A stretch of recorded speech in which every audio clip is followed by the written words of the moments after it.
Obrigado, reverendo Marcos Mota, reverendo Giovanni. Uma alegria muito grande poder estar aqui. Boa noite a todos, irmãos.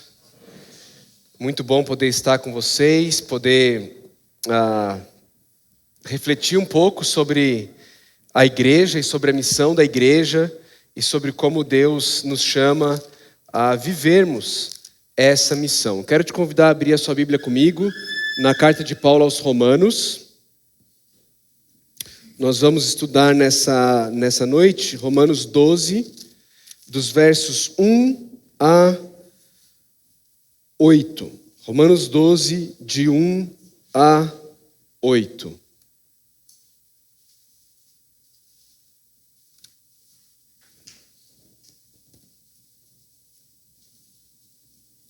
Eu peço que você ouça com fé a leitura da palavra de Deus.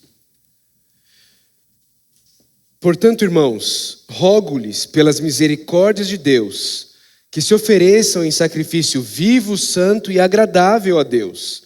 Este é o culto racional de vocês. Não se amoldem ao padrão deste mundo, mas transformem-se pela renovação da sua mente, para que sejam capazes de experimentar e comprovar a boa, agradável e perfeita vontade de Deus. Por isso, pela graça que me foi dada, digo a todos vocês: ninguém tenha de si mesmo um conceito mais elevado do que deve ter, mas ao contrário, tenha um conceito equilibrado, de acordo com a medida da fé que Deus lhe concedeu. Assim, como cada um de nós tem um corpo com muitos membros, e esses membros não exercem todos a mesma função, assim também em Cristo, nós que somos muitos, formamos um corpo e cada membro está ligado a todos os outros. Temos diferentes dons, de acordo com a graça que nos foi dada. Se alguém tem o dom de profetizar, use-o na proporção da sua fé. Se o seu dom é servir, sirva. Se é ensinar, ensine. Se é dar ânimo, que assim faça. Se é contribuir, que contribua generosamente. Se é exercer liderança, que a exerça com zelo. Se é mostrar misericórdia, que o faça com alegria. Vamos orar mais uma vez? Pai de amor, estamos diante da Tua palavra, Senhor.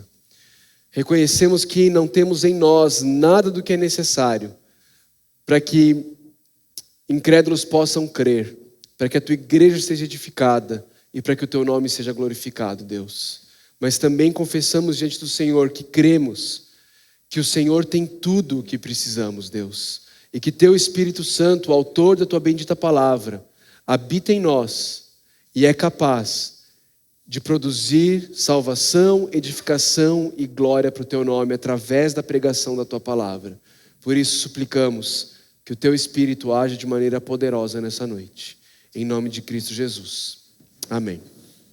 Irmãos, os dois primeiros versículos de Romanos 12, eles funcionam como uma dobradiça do livro da carta de Paulo aos Romanos. Os 11 primeiros capítulos da carta de Paulo aos Romanos, Paulo basicamente pregou o Evangelho.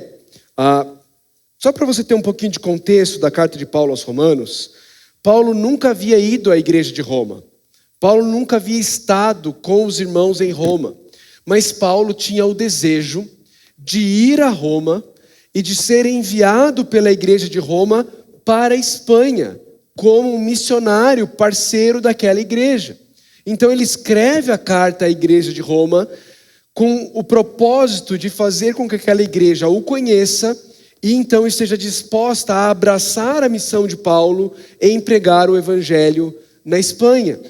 Assim, Paulo gasta os 11 primeiros capítulos da carta dele basicamente pregando o evangelho no qual ele cria. Ele gasta os primeiros 11 capítulos mostrando que todos nós somos pecadores. Não há nenhum justo, nenhum sequer, diz Paulo lá em Romanos 3, não é isso? Ele gasta os primeiros 11 capítulos mostrando como os gentios estão perdidos, os judeus estão perdidos, todos estão condenados, mas existe um Deus gracioso, um Deus misericordioso, um Deus bondoso, que providenciou um meio de salvação, que é pela graça, por meio da fé. Os primeiros 11 capítulos de Romanos, basicamente, Paulo está contando a história da salvação, e ele termina o capítulo 11 exaltando esse Deus salvador. Ele prega o evangelho de maneira tão efusiva, que o final do capítulo 11, quando ele termina a pregação do evangelho, ele transborda de louvor a Deus. Ele parece que não se aguenta. Então, se você está com sua Bíblia aberta aí, você pode ver, ele termina com esse hino de louvor a Deus, o capítulo 11. Ó profundidade da riqueza, da sabedoria e do conhecimento de Deus, quão insondáveis são os seus juízos e inescrutáveis os seus caminhos. Quem conheceu a mente do Senhor? Ou quem foi o seu conselheiro? Quem primeiro lhe deu para que ele o recompense? Pois dele, por ele e para ele são todas as coisas. A ele seja a glória para sempre. Amém? Ele rompe em louvor. E agora, no capítulo 12, é como se o livro estivesse passando para a sua segunda metade. A segunda metade da carta de Paulo aos Romanos é a aplicação para a igreja do evangelho que Paulo pregou. Paulo vai dizer assim: à luz do evangelho, tem algumas aplicações para vocês. E ele começa a fazer isso no capítulo 12. A gente percebe isso porque o capítulo 12 começa com a palavrinha portanto. Quando você encontra a palavrinha portanto na sua Bíblia, você sabe que ela está se referindo a quê? A quê? Ao que veio antes, ao que veio antes, ok? Por causa do que Paulo falou, por causa do evangelho, portanto, irmãos,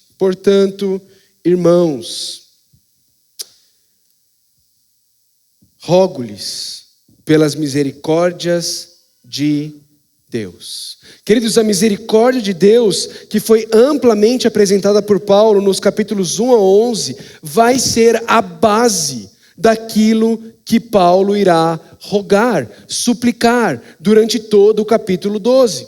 É importante que você perceba isso. A base de tudo que ele vai rogar são as misericórdias de Deus, que ele descreveu de maneira muito profunda nos capítulos 1 a 11, e que são o motivo da nossa salvação. Nós fomos justificados em nossa união com Cristo, e isso é misericórdia de Deus. Nós não merecíamos, mas nós fomos salvos. E com base nessas misericórdias, Paulo roga. Essa palavrinha rogar, ela tem a ideia de um mentor. Um mentor que chama um jovem de lado para caminhar com ele. É como hoje em dia aquele crente maduro que vê um jovenzinho e gostaria de orientar esse jovem em relação a algumas coisas, então manda um WhatsApp para ele e fala assim: cara, vamos tomar um café juntos? Vamos marcar, lá em Caldas eu faço isso com um irmão, de vez em quando eu mando uma mensagem para ele e falo assim: Garapas Day? O que é Garapas Day? É o dia da gente tomar um caldo de cana juntos e trocar aquela ideia, conversar, tentar orientar ele em relação a algumas coisas. É disso que Paulo está falando. Essa palavrinha rogo, ela foi usada na história do filho pródigo. Quando o filho pródigo volta para casa e o pai faz aquela festa, e o irmão mais velho, ele está lá rabugento, né? Todo rabugento, emburrado, ele não quer entrar na festa. E então o pai vai até ele e o pai suplica com ele que ele entre na festa. Essa é a ideia do que Paulo está dizendo. Paulo está fazendo com a gente exatamente isso. Ele está colocando a mão nos nossos ombros, ele está sentando num café com a gente, ele está sentando por um caldo de cana comigo e com você, com a igreja de Roma, e ele está dizendo o seguinte: está vendo as misericórdias de Deus que eu apresentei para vocês nos capítulos 1 a 11? Por causa dessas misericórdias, porque Deus entregou a vida do Filho dele para nos salvar, eu quero mostrar para você como essa misericórdia derramada por Deus na sua vida precisa mudar algumas coisas extremamente práticas no meu e no seu viver como igreja. Então ele diz: rogo-lhes pelas misericórdias de Deus que se ofereçam em sacrifício vivo. Uma tradução melhor dessa frase diria que ofereçam os corpos de vocês em sacrifício vivo. A palavrinha grega somata, ela está aqui no texto, corpo. Essa palavra está aí e é importante que você perceba que ela está aí, porque ela é uma palavrinha fundamental do texto de Romanos 12, de 1 a 8. Paulo está dizendo: baseado nas misericórdias de Deus, eu peço que você sacrifique a Deus o seu corpo. Mas veja, esse é um sacrifício vivo. Esse é um sacrifício vivo, ou seja, nós não vamos praticar suicídio coletivo aqui nessa noite, tá bom? Não é isso que Paulo está pedindo. Mas é para, de alguma forma, vivermos como se nossos corpos estivessem mortos. Vamos continuar para ver se a gente consegue entender o que Paulo está dizendo aqui. Ele diz no versículo 12: não se amoldem ao padrão deste mundo, mas transformem-se pela renovação da sua mente, para que sejam capazes de experimentar e comprovar a boa, agradável e perfeita vontade de Deus. Irmãos, existe um padrão no mundo. Existe uma forma de pensar no mundo. E a única forma de não nos deixarmos levar por esse padrão é através da renovação da nossa mente. Para que nós possamos experimentar não o padrão, a vontade do mundo, mas o padrão, a vontade de Deus, que é boa, agradável e perfeita. E eu não sei você, mas na minha juventude, eu cresci ouvindo mensagens nesses 2 versículos, cuja aplicação era: você precisa sacrificar o seu corpo. Ou seja, a aplicação do texto era para que você lute contra os pecados da imoralidade sexual. Não sei se você já ouviu esse tipo de mensagem. Eu ouvi várias vezes, e eu não estou aqui para dizer que a mensagem está errada, que essa aplicação não pode existir, mas eu creio que este não é o ponto do apóstolo Paulo nesse texto. Quando eu olho para o contexto de Romanos 12, 1 e 2, quando eu continuo o texto, eu não paro só no versículo 2, eu percebo que Paulo não está falando sobre imoralidade sexual, quando ele diz para eu oferecer o meu corpo como sacrifício vivo. Eu estou convencido de que não dá para entender os versículos 1 e 2 sem olharmos para os versículos 4 e 5. E que ao olharmos para os versículos 4 e 5, eles jogam luz nos versículos 1 e 2. E aí a gente consegue interpretá-los de acordo com o que Paulo de fato queria escrever. Lembra, ele falou: sacrifiquem os corpos de vocês. Lembram disso? Olha o versículo 4. Assim como cada um de nós tem um corpo. Cada um de nós aqui tem um corpo. Quantos corpos estão aqui nessa noite? 200? 150? Não sei. Mas vários corpos. Cada um de nós tem um corpo. Com muitos membros. E esses membros não exercem todos a mesma função. Veja que agora ele volta a falar sobre corpo, que ele tinha falado no versículo 2, nos chamando a sacrificarmos o nosso corpo, mas é um sacrifício vivo, ok? Ele diz que os nossos corpos são formados por muitos membros, mas que cada membro exerce uma função diferente, ou, em outras palavras, nenhum membro exerce todas as funções, e os membros não exercem, todos os membros, a mesma função. E ele continua, veja o versículo 5. Assim também, em Cristo, nós que somos muitos, formamos quantos corpos? Um corpo. E cada membro está ligado a todos os outros. Irmãos, em Cristo, nós que somos muitos corpos, deixamos de ser muitos corpos e nos tornamos um corpo, com muitos membros e não muitos corpos. Nós todos formamos um único corpo. E porque nós estamos ligados em Cristo, e em Cristo nós estamos ligados uns aos outros. Deixa eu tentar ilustrar. Você não pode rir da minha ilustração, desse meu desenho muito mal feito que eu fiz aqui. Mas eu estou tentando ilustrar o que Paulo está tentando nos ensinar. Ele está dizendo que nós estamos ligados a Cristo. Ok? Não sei se você consegue ver a cruz ali. Nós estamos ligados a Cristo. Pode passar o próximo. Mas também aqui existem outras pessoas diferentes de você. Pode ir passando aí os slides. Pessoas diferentes de você, ok? Com ideias diferentes, cultura diferente, formação diferente, torce para time diferente de futebol, não é? Pessoas bem diferentes e distintas de você. E sabe uma coisa? Essas pessoas também estão ligadas a Cristo. Elas também estão ligadas a Cristo, cada uma delas. Pode ir passando aí. Pode ir passando aí. Cada uma delas está ligada a Cristo.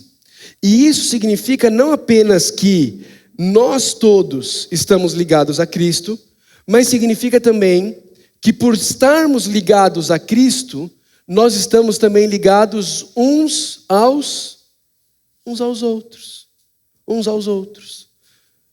Eu gosto de falar sobre isso, porque quando você olha aqui no salão e na reunião da igreja presbiteriana do Bueno, você vê pessoas completamente diferentes umas das outras. Pessoas que tiveram criações diferentes. Pessoas que se não fosse Cristo, não teriam absolutamente nada em comum. Nada. Mas porque tem Cristo, elas possuem a mais profunda de todas as uniões. Elas estão unidas em Cristo.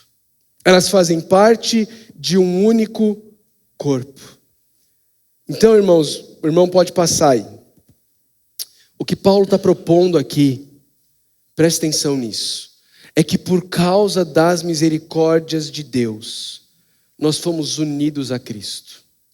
Nós fomos unidos a Cristo e, por estarmos unidos a Cristo, nós que temos nossos próprios corpos, agora nós passamos a ser unidos a cada uma das demais pessoas que também foram unidas a Cristo. E assim, passamos de corpo para... Antes nós tínhamos, cada um era um próprio corpo. Agora nós somos membros de um corpo. E por causa da misericórdia de Deus, Paulo nos chama a abandonar a mentalidade de corpo e a passar a viver a mentalidade de membro. Ele nos chama a abandonar a mentalidade de que nós somos indivíduos autônomos, independentes. Essa é a mentalidade desse mundo. A mentalidade desse mundo é que cada um de nós é indivíduo autônomo, é independente, que ninguém tem nada a ver com a sua vida, que você é senhor do seu destino. Paulo está dizendo, irmãos, eu rogo a vocês, pelas misericórdias de Deus, sacrifiquem a individualidade autônoma de vocês. Essa é a maneira do mundo de pensar. Esse é como o presente século pensa. Mas no Evangelho, por causa das misericórdias de Deus, nós não somos mais indivíduos autônomos, independentes. Nós somos interdependentes, nós somos membros de um mesmo corpo. Agora, nós formamos o corpo de Cristo. E no corpo de Cristo, eu não desempenho todas as funções do corpo de Cristo. Eu sou uma parte do corpo de Cristo, unido a todas as outras partes. Faz sentido, irmãos? É como no casamento. Quando você é solteiro, a única pessoa em quem você precisa pensar é você mesmo. Porque você é o todo da sua vida. Mas aí você casa. E tudo muda. E de alguma forma você precisa matar a sua individualidade autônoma e entender que vocês dois agora formam uma só carne para que o casamento possa caminhar e funcionar.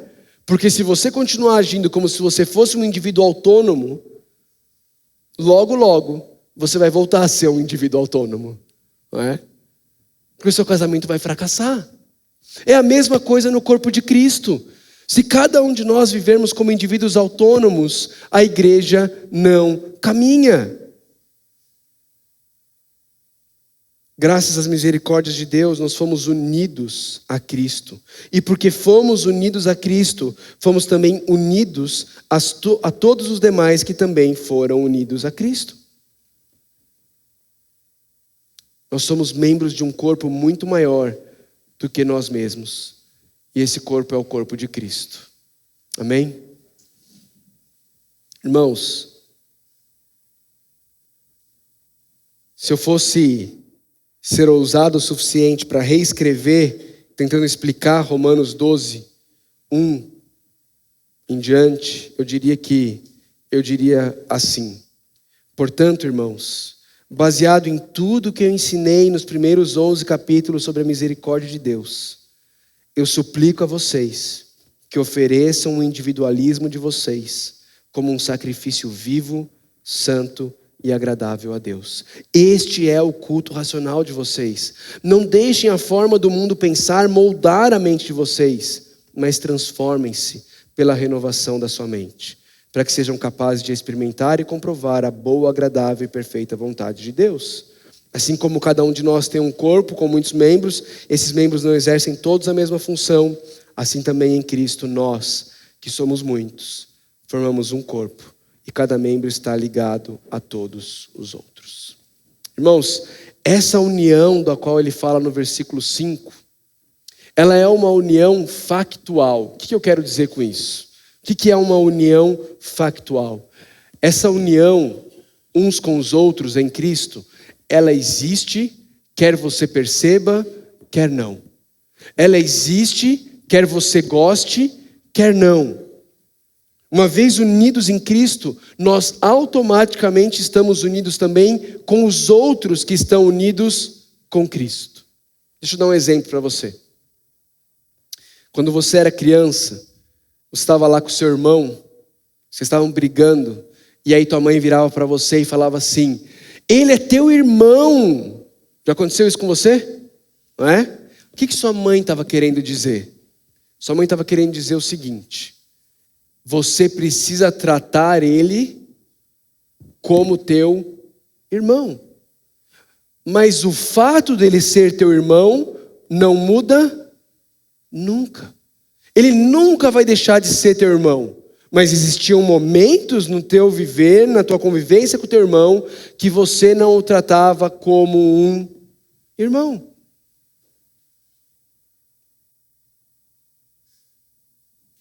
É disso que Paulo está falando. A união factual, ela nunca muda. Uma vez justificados em Cristo, eu e você estamos unidos uns com os outros. Nós estamos factualmente unidos em Cristo. Mas existe uma outra união, que é a união realizada. Prática, do dia a dia. Essa união realizada, ela pode ser fortalecida ou ela pode ser enfraquecida. E Paulo nos mostra aqui, no versículo que eu pulei, o versículo 3, um veneno que impede que essa união factual seja vivenciada na prática do dia a dia da igreja. Dá uma olhada no versículo 3. Por isso, pela graça que me foi dada, digo a todos vocês, ninguém tenha de si mesmo um conceito mais elevado do que deve ter. Irmãos, percebe o que nos impede de vivermos a unidade na prática?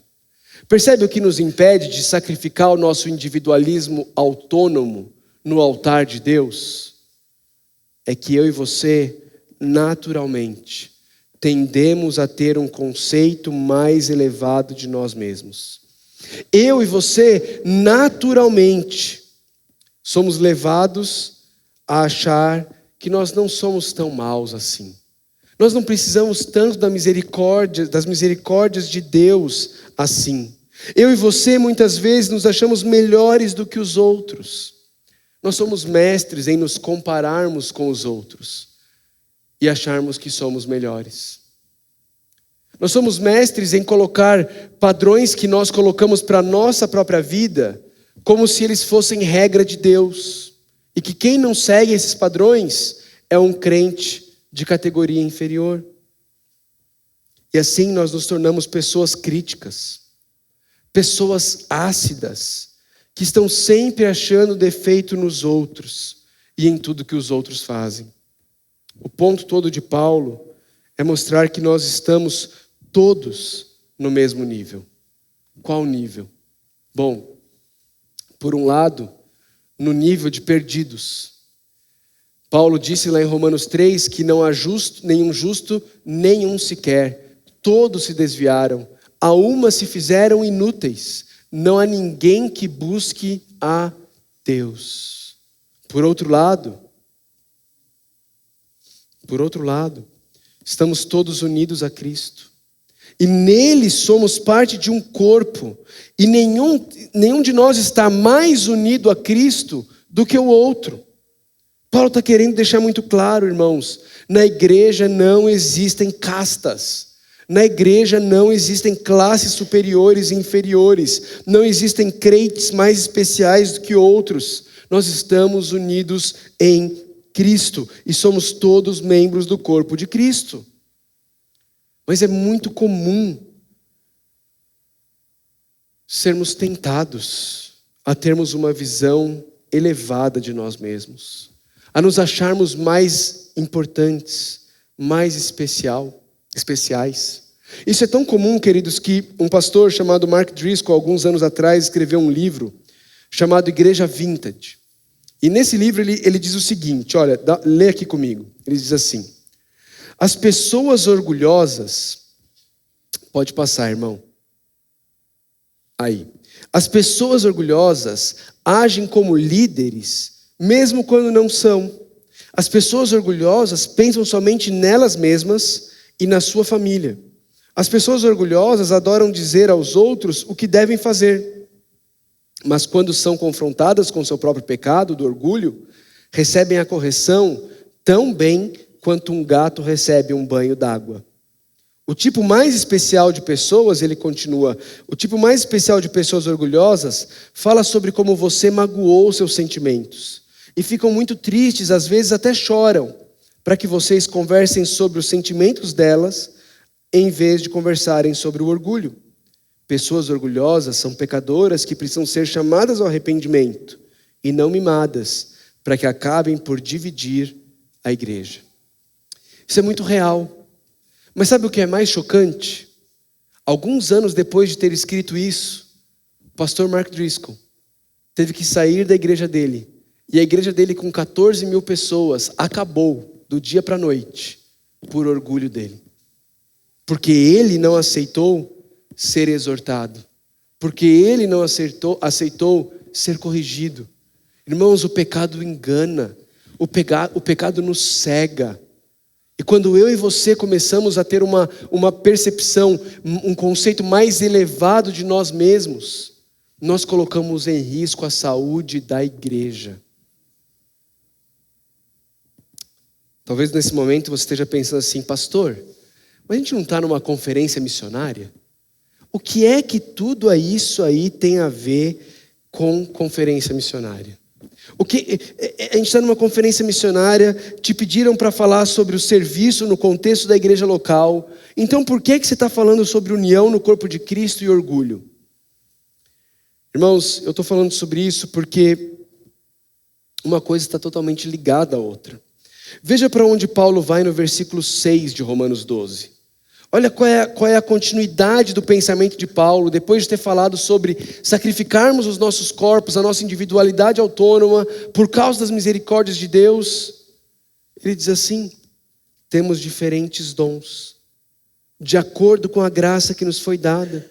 Se alguém tem o dom de profetizar, use-o na proporção da sua fé. Se o seu dom é servir, sirva. Se é ensinar, ensine. Se é dar ânimo, que assim faça. Se é contribuir, que contribua generosamente. Se é exercer liderança, que exerça com zelo. Se é mostrar misericórdia, que o faça com alegria. Irmãos, a aplicação que Paulo faz da nossa união com Cristo e uns com os outros é que ao entendermos pelas misericórdias de Deus, que agora já não vivemos mais para nós mesmos, mas Cristo vive em nós. Ao entendermos que não somos mais indivíduos autônomos, mas somos partes de um só corpo, o corpo de Cristo. E ao deixarmos de ter uma visão mais elevada de nós mesmos, a consequência disso tudo é o serviço no corpo de Cristo. São membros bem ajustados que servem de acordo com os dons que Deus deu a eles. Quando nós lemos as cartas de Paulo, a gente consegue fazer algumas inferências sobre as igrejas para as quais Paulo estava escrevendo, com base no que ele escreve para essas igrejas. A impressão é que na igreja de Roma, alguns se achavam melhores do que os outros. Alguns se consideravam independentes, autônomos, o que levava estes alguns a não usar os dons que haviam recebido para servir uns aos outros no contexto da igreja local. Quando eu recebi o convite para vir pregar aqui, eu comentei lá em casa que eu ia vir pregar em Goiânia e meus filhos prontamente quiseram vir juntos. Não é porque eles me amam pregar, né? Amam me ouvir pregar, não é porque eles amam participar de conferências missionárias ou de frequentar igrejas, e eu gostaria de poder dizer isso, eles gostam, mas não é por isso que eles queriam vir aqui, mas eles queriam vir porque eles sabem que em Goiânia tem shopping. Ponto. Esse é o motivo, ok? Esse é o motivo. E queridos, se existe um exemplo perfeito e antagônico da igreja, é o shopping. Porque no shopping não existe união. No shopping não existe interdependência. No shopping o que existe é autonomia.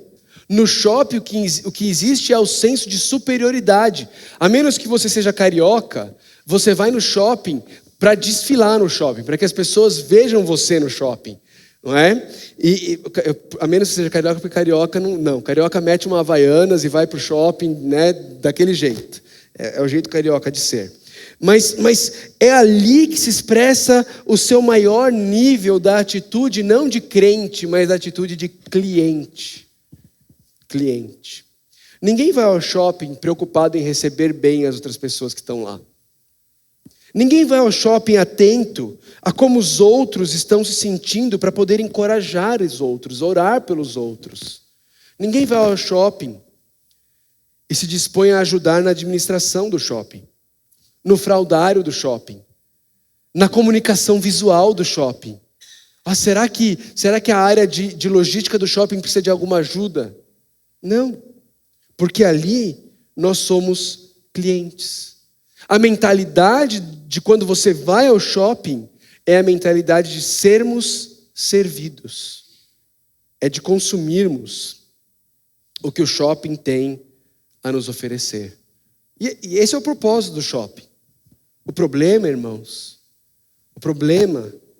é que quando nós pensamos de nós mesmos além do que convém, nós não abandonamos essa individualidade autônoma e nós não abraçamos nossa união como membros do corpo de Cristo, aí nós corremos o risco de trazer a mentalidade de cliente de shopping para dentro da igreja.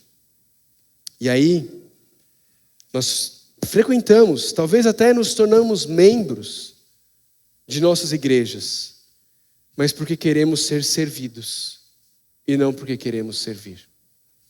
Frequentamos, nos tornamos membros porque queremos ouvir uma boa mensagem, uma mensagem que nos inspira, uma mensagem bíblica, porque queremos ter um louvor agradável,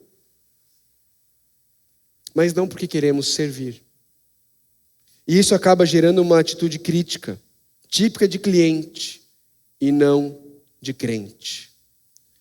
Irmãos, se nós formos servir com essa atitude, ainda é capaz de escolhermos as áreas em que iremos servir com a motivação errada. Servir o corpo de Cristo de acordo com o seu dom, é o que Paulo diz. Mas quando a gente tem uma mentalidade errada, a gente pode até servir, mas não existe nada pior no corpo de Cristo, do que um membro querendo servir, na área de atuação para a qual Deus não o preparou, para a qual Deus não o criou. Um olho querendo servir no lugar do pé, o cabelo no lugar da boca. Isso gera irritação, gera dor, gera desunião. Mas, queridos, como cresce unido e saudável um corpo onde cada membro desempenha de forma fiel a função que Deus deu a ele no corpo.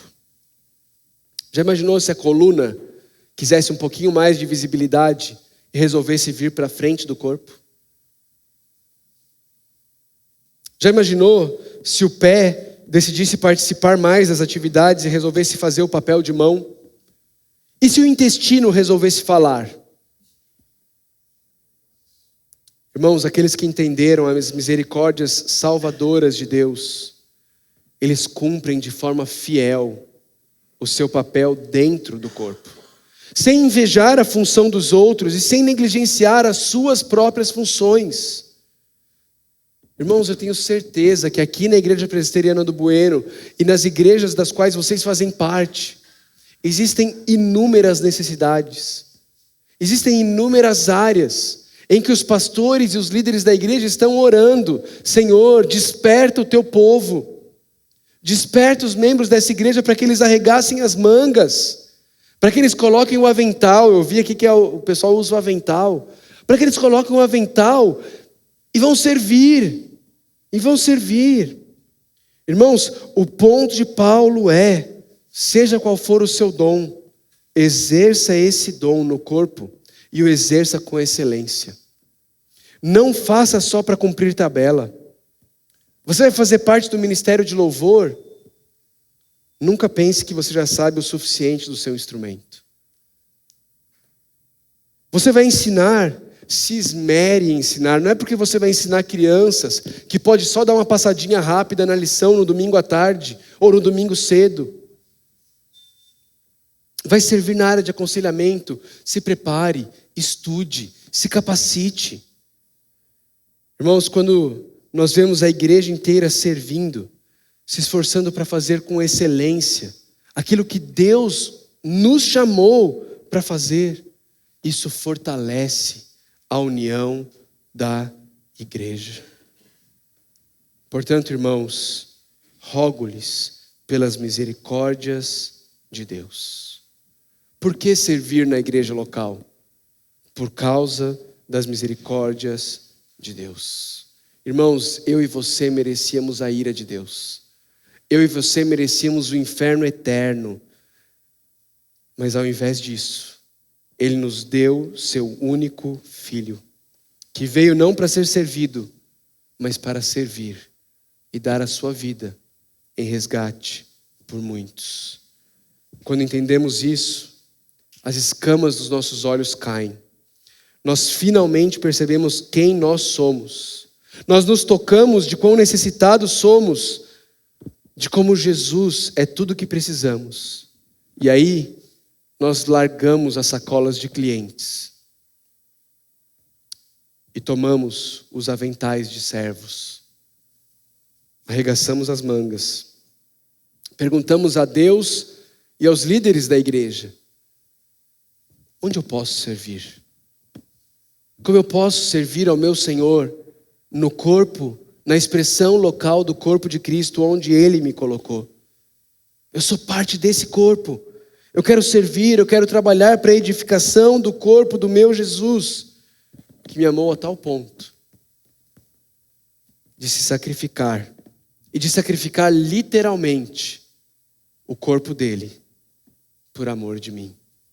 Irmãos, por causa das misericórdias de Deus, sirvamos ao Senhor na expressão local do corpo de Cristo, na qual fazemos parte. Vamos orar? Senhor Deus, obrigado pela Tua palavra. Obrigado porque ela nos ensina, ela nos exorta, ela nos mostra como muitas vezes nossa falta de serviço é fruto de uma visão equivocada de nós mesmos. é fruto de pensarmos além do que convém sobre nós. É fruto de não refletirmos o suficiente nas tuas misericórdias, Deus. De não refletirmos o suficiente em quem nós éramos e o que nós merecíamos. E no que o Senhor fez por nós. Obrigado pelo nosso Salvador, o servo sofredor, que não considerou que o ser igual a Deus era algo a que ele deveria se apegar, mas ele se esvaziou, ele se humilhou, e ele serviu sendo obediente, e obediente até a morte, morte de cruz. Pai, que por causa das tuas misericórdias, eu e os meus irmãos possamos ser motivados, possamos ser encorajados, possamos ser constrangidos a pararmos de pensar de nós além do que convém, a sacrificarmos a nossa individualidade autônoma aos pés da cruz de Cristo e a nos entendermos como parte desse maravilhoso corpo de Cristo. E então começarmos a perguntar ao Senhor e aos nossos outros irmãos, qual é a nossa parte nesse corpo? Como nós podemos servir? Pai, desperta os meus irmãos e irmãs para um envolvimento ativo na tua obra, através do serviço na igreja local. É em nome de Cristo que nós oramos. Amém.